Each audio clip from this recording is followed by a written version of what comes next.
Welcome to another episode of the Tower 26 Speed Racer Podcast. I'm Jim here with Coach Gerry Rodriguez. Coach, how you doing, bud? I'm good, boss. I should have been doing the announcing at the UFC fight at the White House the other night. You know, I don't know anything about it. Tell me what. I don't know. I didn't watch it either. I got a 6-year-old and a 4-year-old. They were having their own UFC inside. Exactly. I just heard about it. I heard they're having some UFC fight. I said, hey, we need a new Michael Buffer. Could be this guy doing the announcing. Well, I don't even know what Michael or what he looks like or who he is. I know the name through you, but this is the first time I'm seeing you. In 4 weeks, right? Yeah, is that what it is? You got the Tarzan hair going. Salad, man, the lettuce. This is like the whole.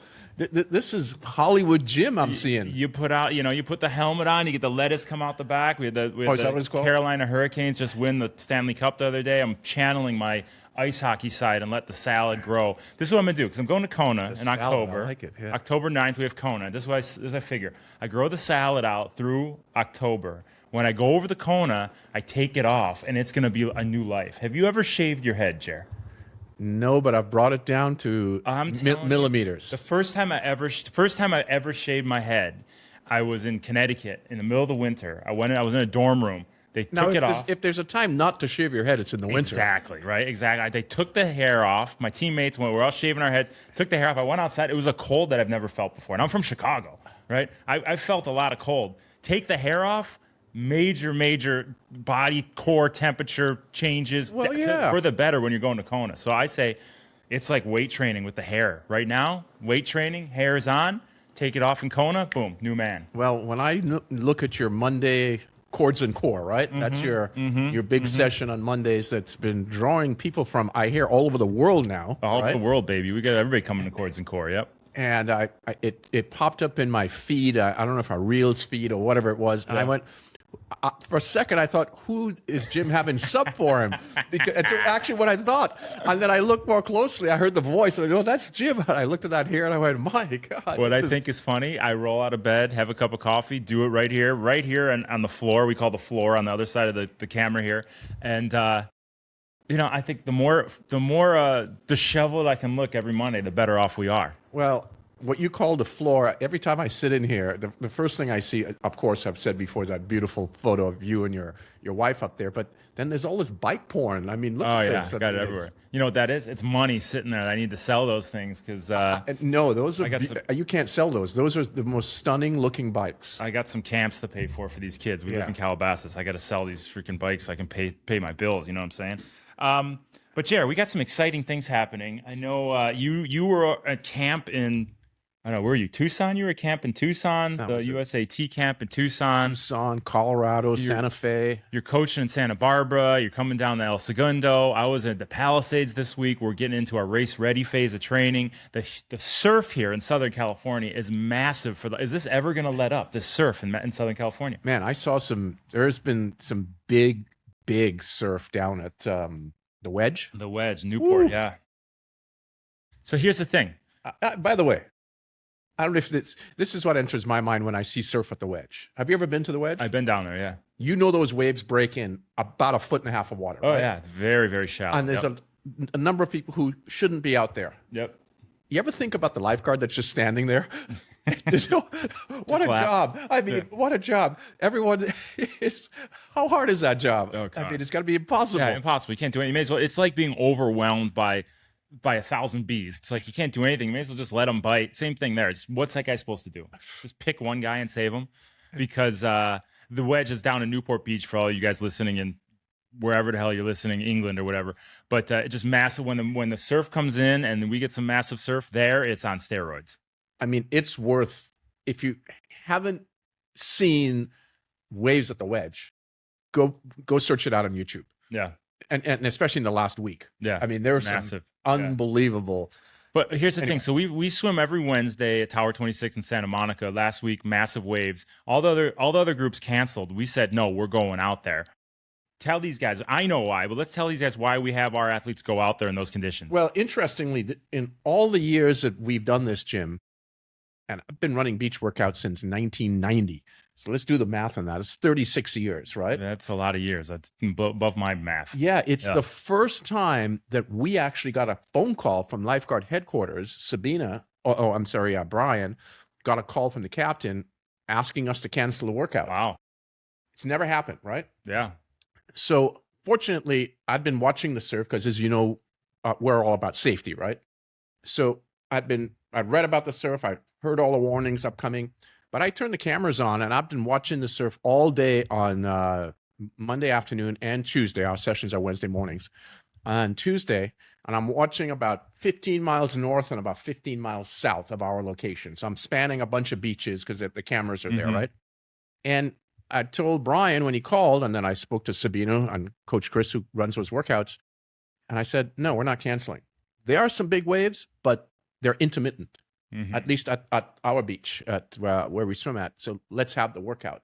So I doesn't mean to be rude or not mindful of the lifeguard calling, but I thought we should still have this session. And why do you make that decision? Like, tell these guys, why do we want to practice in those conditions? Well, number one, I didn't think the conditions were overwhelming to the point where we should cancel it, where the safety was, because safety is always paramount. But I thought the size of the surf at that location, number one, was still manageable. And two, you don't get to decide on race day what your conditions are going to be, right? Yeah. So if this were a race, the race director would have still held. If this were race morning, the race director would have likely still held the race. So you're going to have to go out in those conditions and manage them. So let's run a training session. Yeah. In those conditions. Yeah, and you never know what race day is going to give you, but if you can go out there and deal with that uncomfortable feeling, as long as you're safe. We don't want anybody who's over their head, literally, figuratively, in those conditions. As long as you're safe, though, and you get through those waves, you get in from those waves, you deal with that surf, you go to anything else, it's going to be cake. You can just go through waves as if it's a 3-foot swell. People might look at it and say 3 feet, I can't get through that. You went through 6 feet. 3 feet's nothing. You just fly right through it it's just a fart in the wind. And not that we had anyone in that session that's going to be making the Olympic team, but our workouts are a mile from the Olympic venue. Yeah. So, and we can have that size surf or larger, as we've had before at we've had it at 2 races. We've had it at the Malibu Triathlon in the past. It's now called the Zuma Triathlon. Yeah.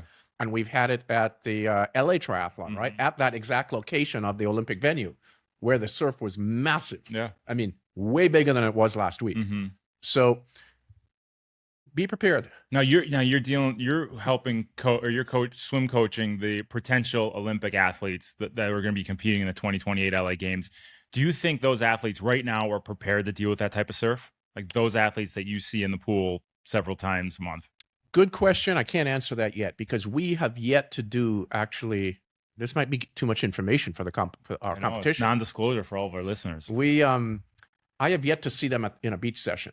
We've done pool workouts, been at some open water workouts at a reservoir, right? But not at the Olympic venue.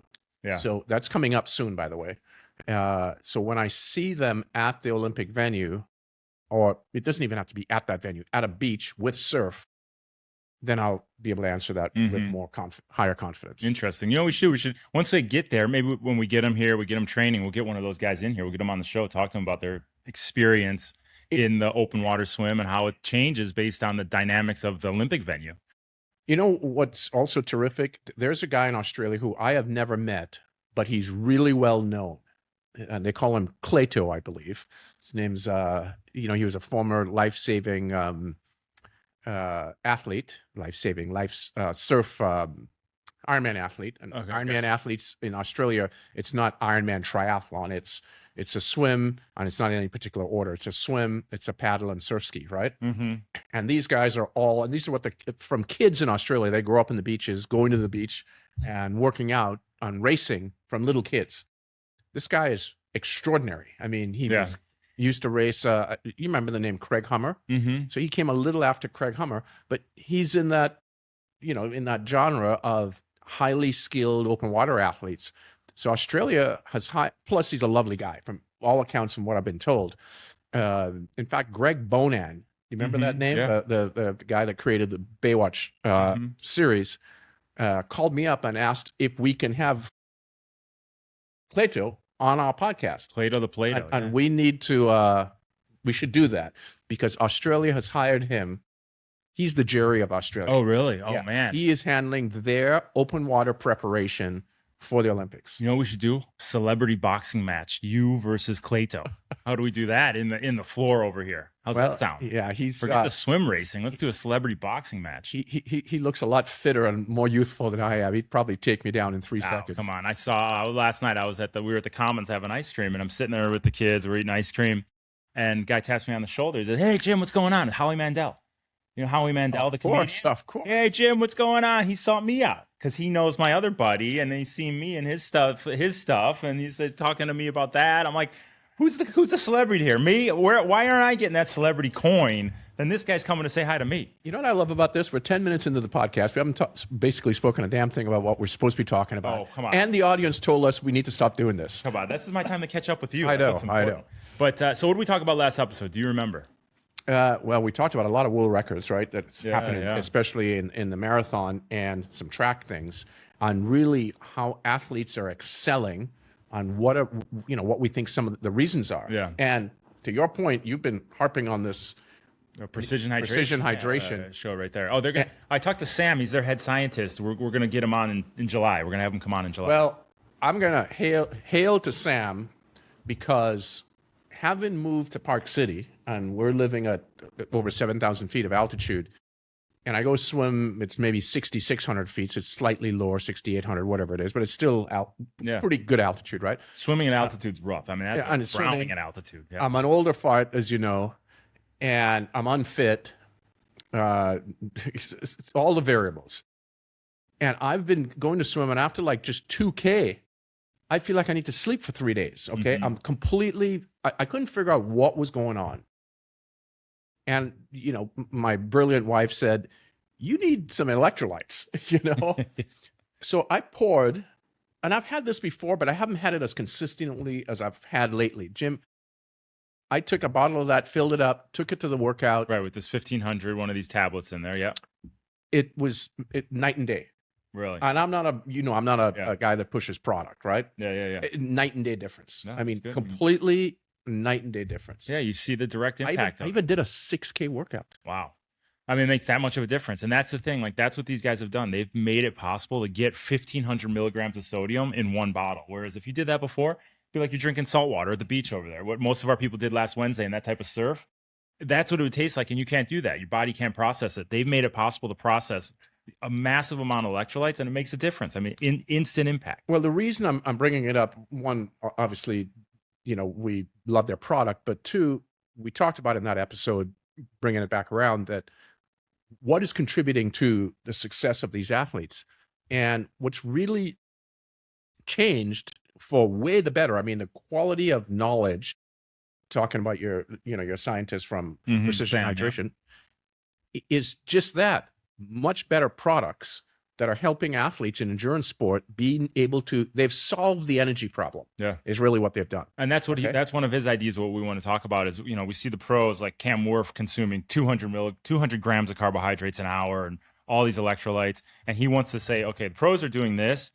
Might not be able to do that, but how can we adapt that type of intake to an amateur athlete? So that's one of his ideas to talk about. So we're going to spitball some ideas. We'll get them on in July. Well, and old farts like me, where, age and altitude and it's different for females, you have to sort of slice into all the different categories.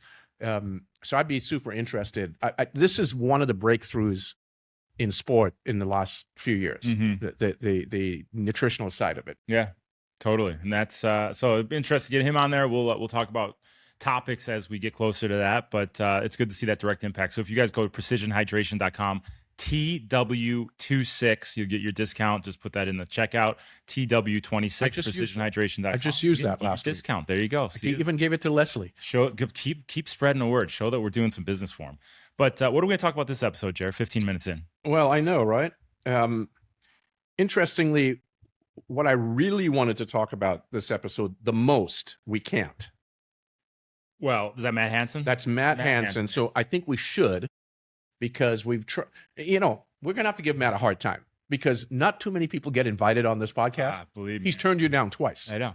Twice. You're 0 for 2. He said, Matt said he has a sponsorship conflict from 10 a.m. today all the way until 9 p.m. What sponsor is asking? They must be paying. I hope they are paying his bills. They're paying his mortgage. He turned down the #1 podcast in endurance sport for that. Sounds like they own his life. We will get him on. We'll get him on. Anyway, I still want to talk about it. I want to interview him, or have you interview him. Another great swim. He had another great swim this past weekend in where was that? Where was he racing? He was Pennsylvania.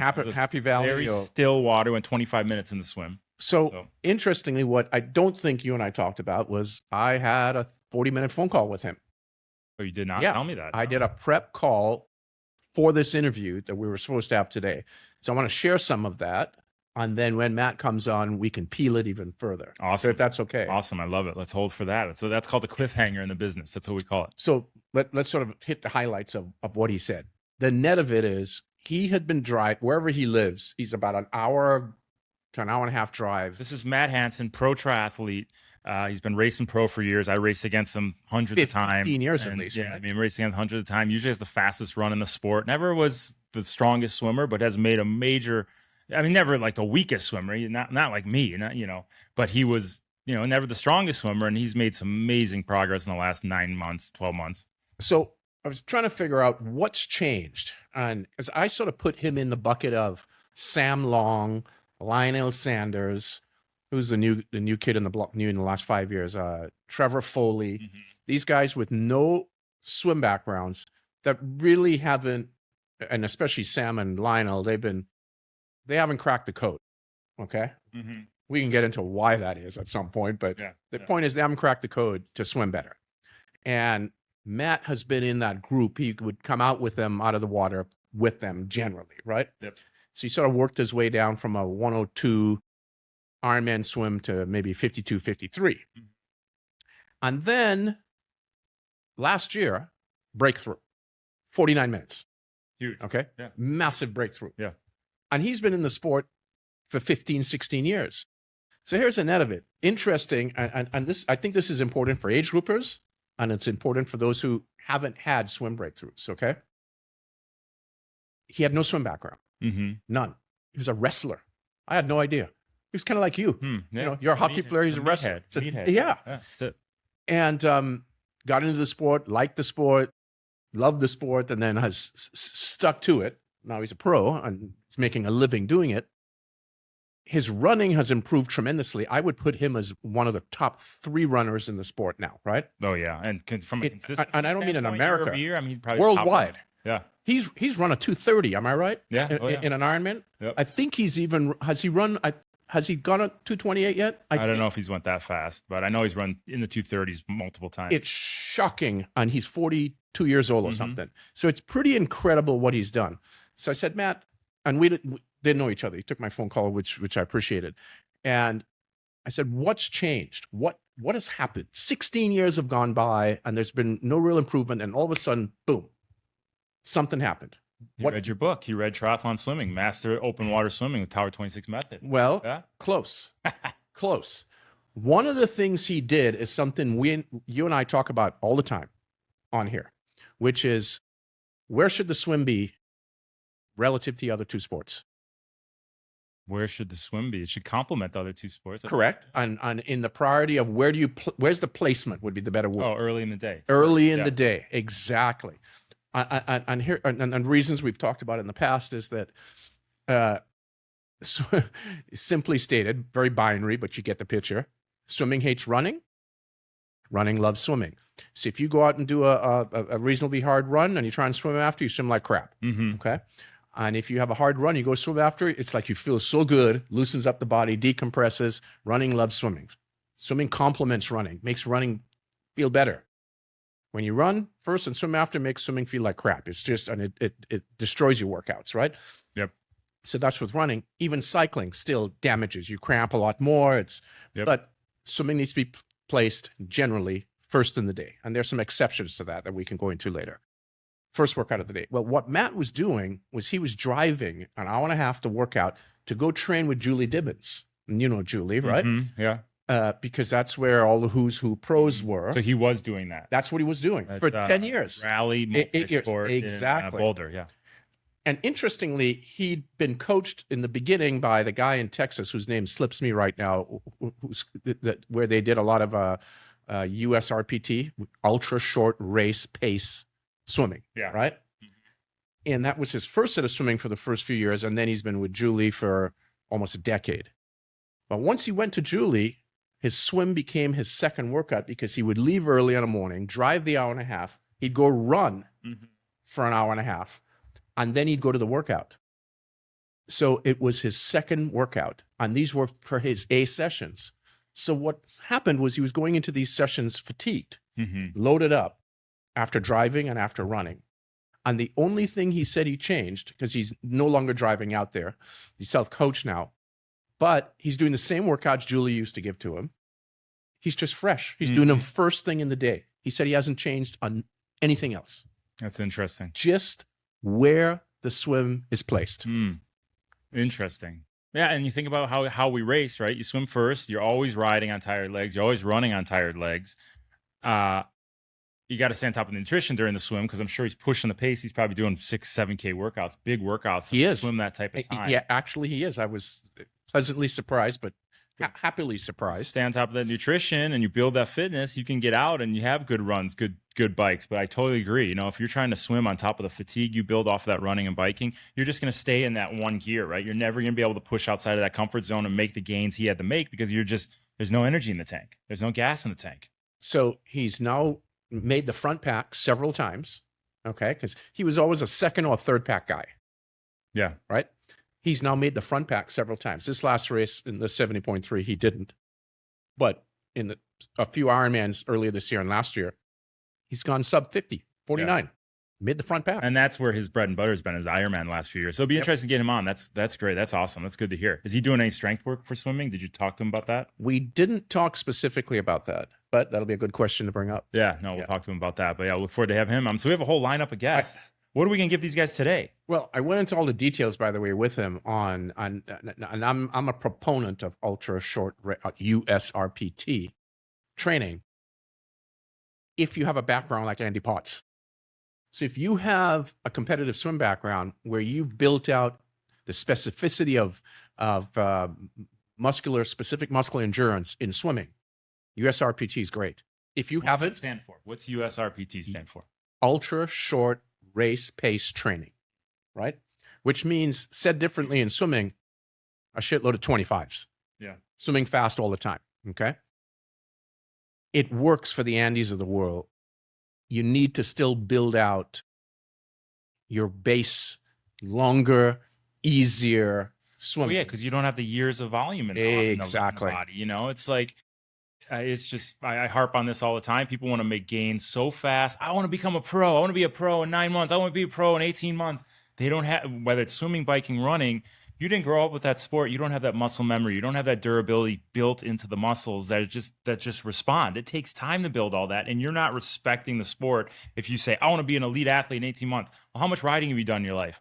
Oh, I just started riding 18 months ago. So you don't have that background to go to that place yet. You can get there, but you don't have it yet. And even if you have the background, I'm going to give an example of, at least in the swimming world, where people will know this name really well. You may know it, but in the swimming world, everybody knows the name. There's a guy named, and I'm forgetting the dude's name. And it's not Michael Phelps, it's Michael Andrews.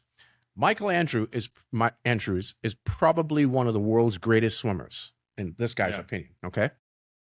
So I'm looking for questions on YouTube about this. Oh, perfect. Andrews can lead the world, be ranked, world ranked in every single stroke, in every single stroke in the 50 distance, 50 free, 50 backstroke, 50 breaststroke, 50 butterfly. This is how incredibly versatile he is. Mm-hmm. Better than Michael Phelps. Wow. You hear that statement? Yes. He's better than Michael Phelps. Yeah. Okay.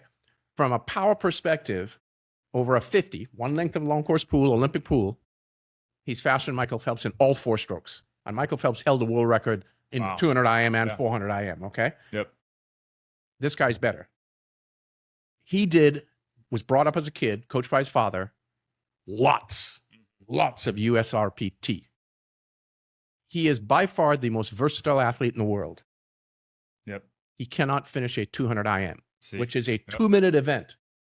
At the Olympic Games, He led at the 150 by a second or two. At the elite level, Jim, you lead him by a second or two. That's Huge. it's Two massive. body lengths. Okay, Yeah. massive. And he lost, got third or fourth. Unreal. So, and here's a guy, best in the world, doing USRPT training since he was a kid. The base was never built out. Yep. So, needless to say, for an endurance sport, Ironman racing at the elite level now, it's a 7:30 to 8-hour race, right? I mean, the women are racing 8:08 now, Yeah. 8:05. So, you need to build that base, not putting down USRPT. I'm a big fan of it for certain times, for certain athletes. Just depends, right? Yeah, and you need, you like we always say, you got to build all the tools in the toolbox. You got to work on the fast side. You got to work on the easier side. You got to work zone 1, zone 2, zone 4, zone 5. You got to do it all. Yes. You got to sprinkle it all in, but it takes time to build that engine. You people. I had an athlete call me last week. I don't want to work with you anymore because I'm not making gains fast enough. This athlete went from a 150 half marathon to 130 half marathon in a year, but this athlete isn't a runner, right? And you look there, everything is against running with this athlete. It's made some huge gains, but didn't grow up a runner, grew up a swimmer. It takes time to develop. Grew up a swimmer. Grew up a swimmer. It takes time to develop an athlete like that. Well, and it takes time to build that foundation. And it takes patience. And the athlete started young, right? And Male or female? A female athlete started young. A lot of room to grow in the sport, but is in a total rush from a development standpoint. It's going to go to some other coach who's swearing that it's going to be faster gains, but the foundation isn't there. It takes time to build that. Maybe in the swim, the foundation's there, maybe, but it's not there in the bike. It's not there in the run, and it takes time to develop. So if you were in a rush and you want to say, I want to be an elite athlete, I had another athlete, another female athlete. Wait. Before you go there, I want to address this. I don't know who the athlete is, and it doesn't matter. But the fact that you said female, yeah, and swim background, right? Here's the problem with all of us, and I'll put myself in that category, other than female. Us swimmers, we're horrible on land, typically, because we haven't done anything else growing up as swimmers as kids, okay? And you have super loose tendons and ligaments. The last thing you can do is overtrain the swimmer in running, getting into the sport of triathlon, because the risk of injury is so high. The fact that this woman went from what time? Yeah, you let's said? just say around about 150 to 130. To 130 in 1 year? About a year, about 18 months, yeah. I mean, that's pretty extraordinary, and shouldn't expect much more. Okay. Yeah. Because that's careful. I presume you built that out carefully. Oh yeah, because totally. you know all of this. Very, right? very detailed, specific to the athlete. Almost all swimmers get injured once they turn triathletes if they haven't done a ton of foundation in other sports. Meaning they haven't played baseball or football or huge amount of basketball, land sports where you get to cement up the hips and the knees and the ankles. So how would a swimmer? Let's talk about swimmer foundation. How would a swimmer help? How would you help a swimmer who's newer, who can crank out a ton of 25s in 17 seconds? How would you help that swimmer build out that foundation, Gerry? What would be your prescription for that, for a swimmer who's got the ability to go fast and short, but they go to the half Ironman distance and they're swimming 40 minutes? He's somebody that's new to the sport. Newer to the sport. Not a former swimmer. Not a former competitive swimmer. Yeah, and this is a lot of our athletes, right? A lot of our athletes can bust out a bunch of 25s fast, but then when they go into half Ironman and they have to stay consistent for 2,000 meters, their pace drops off greatly. Well, if you want to call it boring, whatever word you want to use. You should kind of do some of those longer swim sets, like 8 300s or 10 300s or 6 400s or 2 1000s or. But like we said a couple episodes ago, it's not at race pace, right? It's no, right? No, not at all. You're just building out. The Coach Jack. We need to have Coach Jack on here to talk about the physiology of this. But you're building out all your capillaries. Is that how you say the word? Capillaries, but capillaries, because you're British or not, right? Yeah, there you go. You're building out more of those, and that's at lower efforts, and you're building it out in those specific muscles that you're using, swimming, right? So you have to lay this baseline foundation and not just swim 25. No, if the race is a 25 or 50, that's all you need to do. Yeah, really, for the most part. At sprinters, that's what they do. If they do a 25, they take 10-minute break. 25, I was going to say, you ever watch a sprinter train on the track? Oh I mean, it's the most.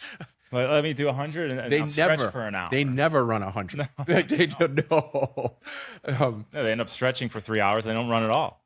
So for an endurance athlete, it needs to be carefully built out. And and you know me with what I tend to try to make things black and white only for the purpose of understanding, and I label things low value and high value, right? Yeah. So swimming a 3K continuously, I call that a low value session, but it isn't the first time you do it. And it's a little less valuable the second time, but after 3 times, you don't need to do it any longer. Right. But you need to do it once. Okay. Yeah.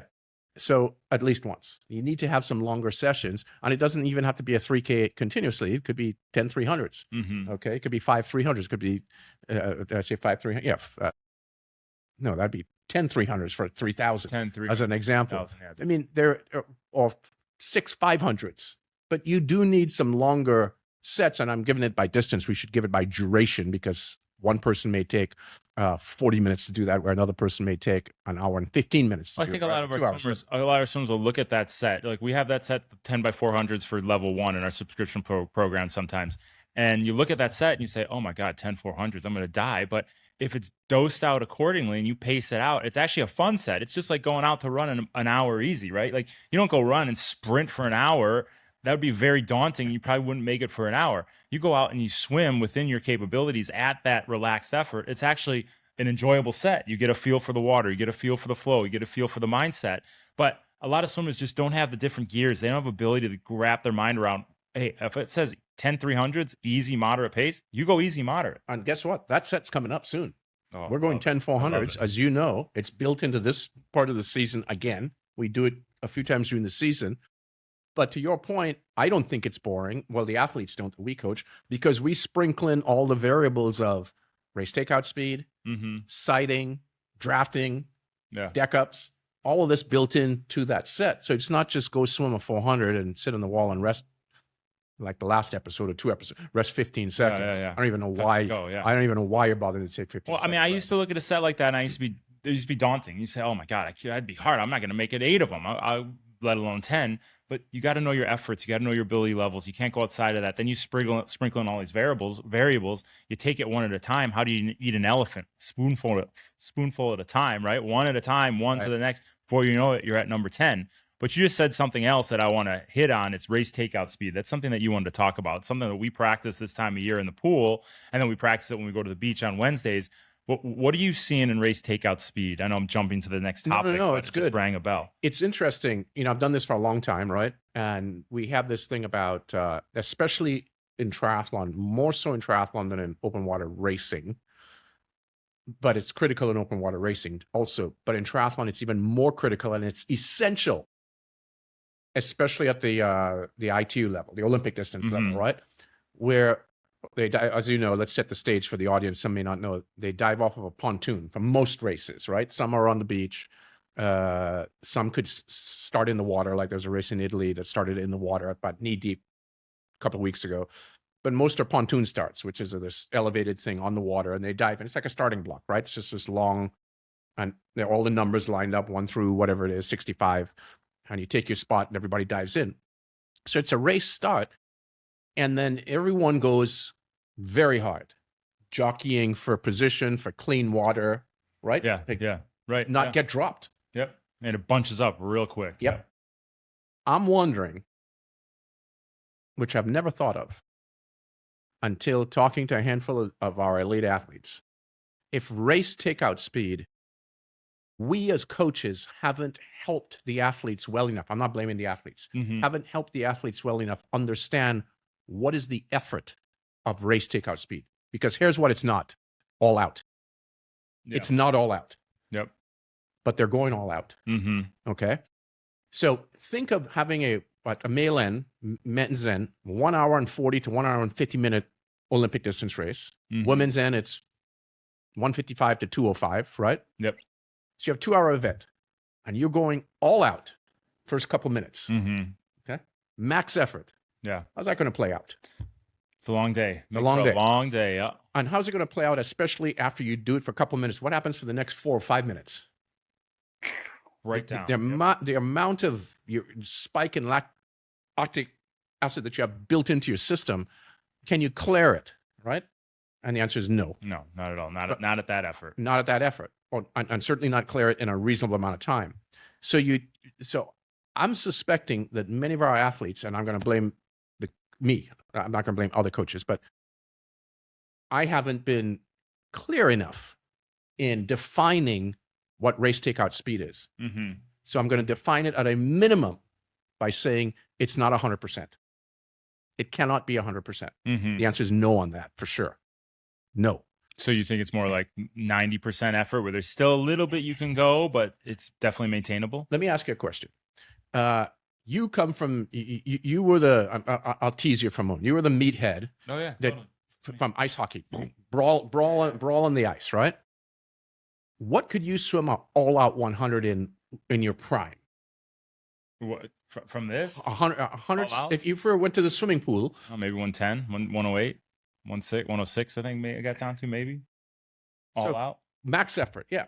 Yeah, I think you went about a 106, Probably 106, at those meets that we would do. Yeah, Right? I used to 106. hold I these. think it was a 106 is what it was. Yeah, 106. And you dove off the blocks when we did that, right? You went all out.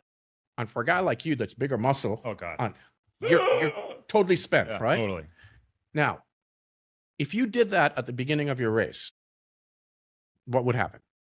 Spatula would be on the bottom of the water. There- That'd be the bottom of the lake bottom. Yeah. Now, what if you went out in 108 or 109? That's still really hard, Yeah. right? But you only need a small spatula. Yeah. Well, also, there's going to be guys going out in 106, and then you just get on their feet. You know, you don't have to be the first guy. Exactly, right?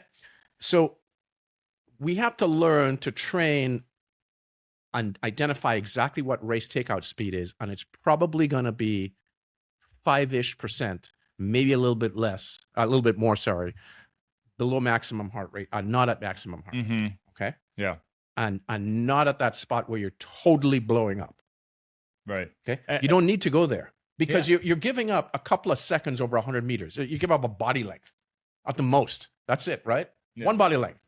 So for one body length, you get to sit on somebody else's feet, and you don't get to spike your lactate, and depending on your physiological system, for some people that could be 6, for others it could be 16, could be a size 20 for somebody. This Right? is an interesting conversation because your buddy Andy Potts, Yes. over his professional career, he had extremely tough time getting over hyperventilation, and he is, Olympic trials guy, was University of Michigan Division I swimmer, but his entire triathlon career, one thing that plagued him was hyperventilation in the swim.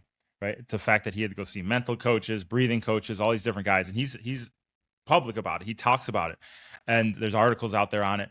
And I wonder, this is interesting. I wonder if that was because he was treating the start of a race as if it was 100 in the pool. He finished 100 fast in the pool. He's got nothing left in the tank, right? You hit the wall at 100, boom, you're done. You don't need anything else, right? Maybe he was starting his triathlons as if he's racing 100 in the pool. He gets 100, 150 in. He's went as hard as he had in the pool for 100. He's got nothing less in the tank, and he loses his oxygen, hyperventilation. So let's ask him. I would doubt it because and I get your line of thinking there, but he's a pool swimmer. He's so well trained and he knows how to harness himself because swimmers just don't do that. And he was in his era in the sport, he was so far superior than anybody else he was racing. Mm-hmm. There'd really be no need for him to go out at that effort. But let's ask him. You know him. Yeah. Well, I know. I'm gonna make a list. Okay, we got precision hydration. I'm making a list on the table. pH. We got Matt Hanson. And we got Andy Potts. How's that line up so far? That's some big names. All right, but I like this. I like this theme. Let's test this race takeout stuff in our athletes in the next few weeks, and we'll get back on it. But I happen to think we're training our athletes fine because we build these into our training sessions constantly. Mm-hmm. And we don't ask them to go all out on the example of 400 or 300. We don't ask them to swim the first 75, Jim, or the first 100 of that distance at max effort. Right. We ask them to go at 90% of maximum heart rate-ish, right? Mm-hmm. Even a little bit more sometimes. Right. But we've never.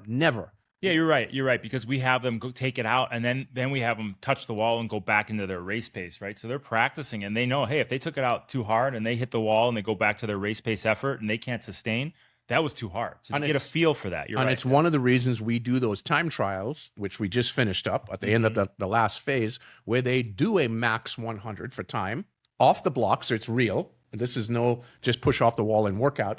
We train for it. We prep it. You get out of the pool. We put everybody on the blocks, right? Yeah. And they go for it. So it's a true max 100 test. So let's say you go 106, and then on your race takeout in the 400 example, your first 100, you're not going out in 106. No. We've asked you not to. but you know what your max is. So you're going to be out, say 110-ish in your training sessions, right? That's what we've asked our athletes. I don't think I've been observing these ITU races because we're coaching these athletes, and I'm just seeing such massive takeout speed and then just incredible depreciation. The depreciation is too high. Yeah. Okay. Way too high. That's interesting. Yeah. Well, they should come swim at our workouts because you're right. We get a feel for it. And if you're swimming on your own, if you're at home, you're swimming on your own, you're doing, a bunch of 300, try it. Say, okay, I'm going to take it out, my race takeout. I'm going to touch the wall after 100. Then I'm going to back it down the more consistent race effort. If you can't get back into that race effort, that race takeout was too strong. And that's a good way to say it. Race effort. And people use different words. They call it threshold. They call it whatever. It's something that if it's a 1.5K swim, it's something that you should be able to hold for 15-100s with 10 seconds rest.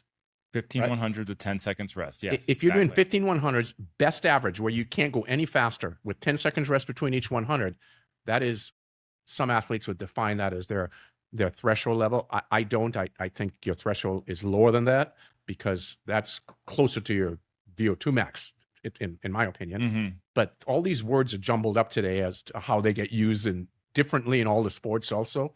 Yeah. But the point is, let's use the word just consistently. Whatever time you can hold consistently for 15-100s, going as hard as you could, keeping them consistent. Right. Now, you might have to do that set 2 or 3 times to keep them consistent because the first time you might swim the first 4 100s too hard, right? Yeah. But if you could go in there and you could swim 130, 130, 130, 130, 130 on all 15, and you couldn't go any faster. Right. Hardest maintainable effort. With only 10 seconds rest, 15 seconds max. Then and in this example, if you were swimming 130s, if you went into your race and you blew that first 100 out in 115, and then you couldn't hold a 130 pace after that, then the 115 is too fast. Yeah. But you got to be realistic. You can't let your ego talk. A lot of times, us type A athletes, we look at, I'm a 115 swimmer. I got to hold on to 115. You just try and do it. Instead of resetting and say 115 is too fast, I'm going to go 120 on the next 8 of them. You keep shooting for 115 and you end up at 145. So you got to check your ego and be realistic with your ability level and your fitness. Well said. All right, what else is on your mind? You got some questions. What's coming in there? I don't know. I couldn't look at it right now. Madeline's looking at my YouTube, so let me bring it up. What else is on your mind right now? Well, I have enhanced games. Enhanced games. That's right. Yes. Only because, and I called a gentleman on my way here, Jim, who works apparently for the enhanced games, and I wanted to get his perspective on it, which obviously would be, I would presume, a pro position. Yeah. Which I wanted to hear. Yeah. So we can talk about it. And understand it. So, what's your take? It just occurred a few weeks ago in was it in Las Vegas, right? Yeah. And there were some running races, some swimming races, and so on. Do you have any take on it? What's your? Yeah, I mean, I didn't give it any airtime. Like, I saw that there was some results, and my take from the athlete's perspective, I thought of it from the athlete's perspective, Sure, yeah. And I just think it takes a very strange individual to want to take part in that. To say, I am going to yoke myself up and go into this competition and do what I can do, knowing that I have this synthetic advantage. I've done that. I don't know. It takes a mindset. I can't put my head into that mindset. I can't put my head there to this person that's willing to say they're doing this and then go do it in front of the masses where they know they're going to get all this press. I mean, it's an ego that's off the charts. Well, narcissism, if you will. Let's go down that, and I'm going to take a different position on that, just for a moment. Just for the purpose please of do. Going back because I'm kind of perplexed. I just was like, I said to myself, who are these athletes who are willing to do this and put it out there that they're doing this, and then go compete and celebrate their performance? Okay. I just don't understand that type of person. So I'm not a proponent for or against, but I'm going to give some positions after. Yes, please do. I'm looking up if we got any questions. And I wanted to talk to this gentleman and didn't get a chance to, and he'd obviously be a proponent. If you look at the athletes going to these games, these are not your tier 1 athletes, okay? Right. They're not the athletes who can actually really make a living in their sport, okay? Yeah. So they're very, very good athletes, but they're not consistently winning, or they're not your higher paid athletes from a sponsorship standpoint. Mm-hmm. So the other side of what you're saying is, from a monetary perspective, they are getting paid quite well. They are. I didn't look at any of that part of it. They're getting paid quite well because they're under the training protocols of the Enhanced Games' staff. I'll use that word loosely. That is following, giving them and following their protocols for the enhancement that they're enhancements plural that they're taking. So they're supervised restriction to their enhancements. All right. Well, they're supervised at a minimum. Okay, with the products. Now, I want to get into the products that are being sold. So remind me to come back to that. So one, if you're an athlete that's making, I'm picking a number out of the air. You're making 30 grand a year, 30 to 50 grand a year, and all of a sudden you could make 100 to 150, with a possibility of bonuses of over $1 million. Okay. Yeah. So now you can make 3 times to 10 to 15 times how much you were making by entering the sport. So the monetary side is going to be captivating and appealing to some athletes. Okay. So I understand that perspective. I like the portion that is supervised. And they're under a clinical watch and there's restrictions and there are specific guidelines for these athletes. So I think that's super helpful. Here's a problem I have, at least in swimming. The guy goes out, Russian gentleman, who I didn't know his name prior, and he breaks the world record in the 50-meter freestyle, okay? Yeah. The world record. Now, let me help you out here. I haven't been around swimming for now 57 years, all right? To break a world record in any sport, there are guidelines that you have to follow. Yeah. And those guidelines are called, as an example, no doping. Okay. Those guidelines are you can only use certain types of equipment. Yeah. Those guidelines are if it's running on the track, it can't be wind assisted by over X meters per second, right? Yeah. So you have all these guidelines for it to be classified as a world record. Don't come and swim under the true world record in the 50-meter freestyle. I think the world record is 20.82, I believe. I could be wrong by a couple of tenths. And the guy went 20.80, okay? Breaks the world record. 2 things, Jim. Enhanced, using your word, juiced up, buffed up, jacked up, whatever you want to use. Yoked. Yep. And yoked. And secondly, used a tech suit that's been banned in swimming a dozen years ago because of enhancement. So you have enhancement plus enhancement, and then you're out there as an organization touting this as a world record. So to me, it's a real far reach. It's a total propaganda stunt is really what it is, right? Yeah. Now, so I decided, without talking to the gentleman I want to talk to, well, let me go peel the onion a little bit further, because you know I love doing that stuff, right? So I go look up and start reading about the Enhanced Games. Well, the Enhanced Games, one, the company that puts it out, ENHC, ENHA, whatever, that's the symbol. It's a publicly traded company, okay? You should go look it up. And you know what their main business model is? Their business model, and it's brilliant, by the way. Their business model is they're selling products such as GLP-1 drugs, right? Weight loss products, protein products, training aids, right?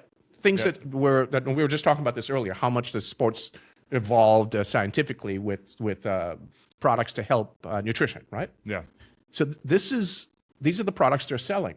They're just using the Enhanced Games as their, let's use the word, their siphon, their funnel, to bring people in to follow these athletes so they can sell them GLP-1 drugs. GLP-1 are, for those who don't know, they're weight loss products, right?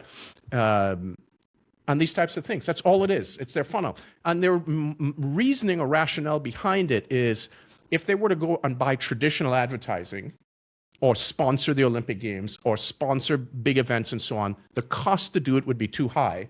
So brilliantly, they created their own event. So the cost to put their event on is less. Somebody did the homework. It's actually brilliant. They did the homework and realized, if we created our own system, right, and promoted the heck out of it, right? Remember sports, 2 things: entertainment and helping the athletes become men and women in the greater world when they grow up, right? So the entertainment bucket, let's create the entertainment rather than having to pay high dollars for it. So they're creating a system that's cheaper for them and then sell all these products, and this is how they're planning on making their money. The athletes are the Interesting. pawns. Yeah. Gotcha. And then let's enhance it because that's going to create. We're talking about it. The fact that we're talking about it. Someone's going to go look it up. It's They're going to controversial. serve the YouTube ad, and all of a sudden they're going to be on the GLP-1 by ESNGS or whatever the hell it is. But interesting enough, have you guys heard about triathlon swimming, Master the Art of Open Water Swimming, the Tower 26 method? It's like we created a podcast to sell the book, right? That sounds familiar. But I get it. So it's their mouthpiece to get their word out as to what they're selling. Now, I remember, Jim, it's got to be 15 years ago or so ish. We had somebody in our office who was helping us contact the local triathlon media, so I can provide credible information in the marketplace to whether it's Triathlete magazine or we had Lava magazine, we had 220 we had a half a dozen publications all over the world. They all turned me down. Mm-hmm. They turned you down. They turned me down. Oh, nope, we're good. We got it. Okay. So what did we do? We created our own podcast. Because I thought about it. I said, you know what? You don't know what you're saying no to, and that's my ego talking. You don't know what you're saying no to, but you don't know any better because your internal staff really doesn't know much about the sport to begin with. Yeah. And they certainly don't know anything about the swimming end of triathlon. So I understand you don't know what you don't know. So they turned us down. So I figured, you know what? The sport needs good education in it. Mm-hmm. So we created the podcast. Yeah. And we've provided that, and we have one of the most there are not many podcasts that have several million listeners now, right? Yeah. And we've done that. So consistent for 7 years now. Yeah. So and I get to catch up with you. You know, we get to chat. So these guys have just done another version of that. Rather than paying for it, they said, let's just create it ourselves. Mm-hmm. So they've created a vehicle to drive eyeballs. It's their big bucket, their big catch, their big funnel. It was just another competition. It would get lost in the mix. They say it's enhanced, and all of a sudden it brings this word, it brings it out. So, it's going to be different. It's going to be these guys are all yoked up. What's going to happen? Are they going to break the world record? Quotes around that. You and I are talking about it, right? Totally. So go look at the hands. It's working. On YouTube. That right. GLP-1. Now we could get into the ethical issues of it if we want to at some other time. Speaking of that, coaching.tower26.com. Let's get in the workout of the episode. Are we in a race ready phase or open water phase now, Gerry? We are still almost finishing up. We're in our 4th week, about 6 weeks of our open water skill building, which is basically, Jim, a precursor. Yeah. Of our race ready phase, right? It's putting on the final touches of open water. Right. So here's our workout. So we got the whole workout here. If you can collapse it down to the summary of the workout. This is the workout we did today. You just coached us in Santa Barbara, Gerry. I don't know if you can see it from here, but you should know it like the back of your hand since you just did it. I know it like the back of my hand. So this is the A session. We have 2 A sessions a week, 1 C session, which is a recovery, and then a supporting B session, which we usually do on the weekend. So This is the first, what's today? It's today, Tuesday. The first A session of the week is what you coached this morning. Yes. So you want to lead these guys through it? What are they doing in this phase of training? Let's define what this is about and why. And what are the demands that we're solving for? So open water, triathlon, what happens? Huge amount of discomfort, right? Lack of know-how regarding sighting. There's a high cost to sighting when you don't do it correctly. High cost from the perspective of higher oxygen consumption, sinking body, poor body position. Yeah, losing momentum, inefficiency. Swimming crooked, net of it, slower swimming. At the end of the day, just slower swimming. And should you draft? When should you draft? Who should you draft off of? And then different efforts that you need if you're going to be in an open water swim, triathlon, or criterium, right? Yeah. And if you look at Tour de France, a bunch of times those guys are lollygagging, sitting off the back and shooting the crap on whatever's going on, and then all of a sudden there's a break, and then they got to respond. So there's variations of speeds, right? So this session, and also in open water, Jim, as you know, there's a demand for more strength and power, okay? And core stability. Mm-hmm. Core stability because you're in a dynamic environment. So you're getting pushed around quite a bit. The water is not placid. It's super turbulent. So you have to have really good core strength. So our workout starts off with basic warm-up, and then we went into some kicking of doing butterfly kicking on your back. You've done that. Oh, yeah. Well, how is that? It's tough. It's tough. You really got to use that core. You got to really keep the hips up. You got to keep the core engaged. And Yeah, it's tough to do that, but it really gets you a feel for the water and what it is to drive the stroke with those hips. And it burns your core, Oh, right? totally, It yeah. gets you strong in the core. So we spent about 15 minutes going through some, lack of a better term, core building strength with that kicking. And then we started our main set, Jim, which in this case today was, I'll summarize it, basically 4 8-minute efforts. Okay. And the first one was all easy. There's not a hard stroke in it. It was all about sighting and deck up, which is a deck up is a simulation of what's going to occur if you're doing ITU racing, Olympic distance racing. They now have almost all these races have what they call the Australian exit, right? Which I don't even know where that came from. We've been doing those in the United States for the last 80 years. So I don't know why it came out of Australia. Said, hey, that would be a good Australian exit. Let's do that. Yeah. So they took the name. Brilliant on their part. So we did a 100. You dove in, you did a 100, and you decked up, climbed up immediately. And why is that? That's the heart rate spike that's going to occur. And then we immediately jump back in and did that for 600. So every 100 was a climb out and immediately dive back in. Not a hard stroke while sighting 2 times per 25. Mm-hmm. So that's 8 sights per 100. Based on your ability level, was either 600 or 500 or 400, depending on your ability again. So if you were of sort of beginning ability, you're going a 400. So that's 16 lengths, sighting 2 times per length. You have 32 sights, right? This is learning to build a proper process of the technical steps, I should say. I was going to say mechanical, but more technical steps of what sighting needs to be. What are the steps you need to go through to sight silky sighting? So that was number 1 rep, all easy. Number 2, we took a good minute or 2 break. Number 2, we created teams, and we teamed you and me up as an example, equal ability athletes, and we upped the effort to about 80%. And you would lead a 100, I would draft on you, and then you'd stop, I'd go to the front, I'd lead the 100, you'd sit on my feet. So it's a straight swim, but you're alternating every 100. That's who's leading. Better way of saying it. Alternating leaders every 100, 80% effort with sighting again, 2 times per 25. When you're drafting, you could sight only 1 time per 25. But you're still working the sighting in. Still working the sighting in. Break, we did another one of those.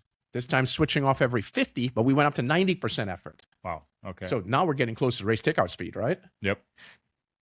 Lead one, sit on the feet for everybody else. Our lanes had 4 in a lane, so it was 3 guys sitting, 3 people sitting on the feet. And then the leader goes to the back at the end of a 50, and the new person takes the lead. Mm-hmm. Still high frequency of sighting. And then the last one we finished off, no sighting. I just wanted to quiet mechanics down, and we did it sort of steady state, 75 to 80% effort. And then we wrapped up the workout with about a 10-minute pull. And there's a reason we do pulling always after sighting, because sighting just is disruptive to mechanics. Even some of the best swimmers don't have perfect mechanics when sighting. And you know me, I'm all about good technical swimming. Mm-hmm. So we did it as a warm down and coming back to the basics of good swimming mechanics. So it was pulling. And why pulling? Snorkel on, pull buoy on, ankle strap on, creates perfect alignment.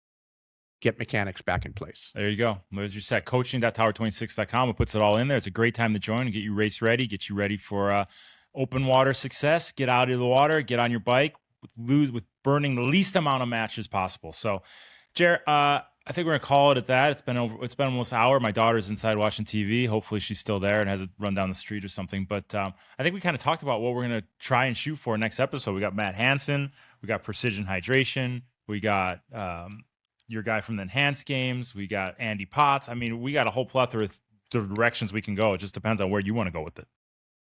You're the boss. I'm here as the entertainment.